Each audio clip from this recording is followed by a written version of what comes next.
ஜவஹர்லால் நேரு பிரதமராக இருந்த காலத்தில் அப்பொழுது இருந்த எதிர்கட்சி ஆட்கள் எல்லாம் வந்து, ஐயா கல்கத்தாவில் ஒரு அம்மா இருக்கிறாங்க, மதர் தெரசா அவங்க பேரு, அவங்க பயங்கரமான மத மாற்றம் செய்கிறார்கள், அவர்களை போய் நீங்க தடுக்கணும், பாராளுமன்ற ஒரு குழுவை ஏற்படுத்தி அவர்களை விசாரித்து அவருடைய காரியங்களை பார்த்து அவருடைய காரியங்களை தடுத்து நிறுத்தணும், அவர்கள் மத மாற்றம் செய்கிறார்கள் என்று சொன்னார்களாம்.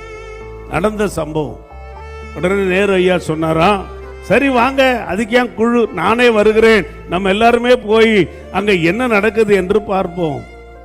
போய் அந்த அம்மாவுடைய அலுவலகத்தில் விசாரிக்கும் பொழுது பின்னால் இருக்கிற நோயாளிகள் பிரிவில் அவர்கள் இருக்கிறார்கள் என்று கேள்விப்பட்டு உள்ள போய் மதர் தெரேசாவுடைய அந்த ஸ்தலத்தில் அவர்களை பார்க்க போகும்போது அவர் குஷ்டரோகிகள் மத்தியில் அமர்ந்து கொண்டு அவர்களுக்கு மருந்து போட்டு அவருடைய காயங்களை கட்டி கொண்டிருந்தார்களா. ரோடு வந்தவர்கள நேரு பார்த்து கேட்டாராம், இதுவா மத மாற்றம்?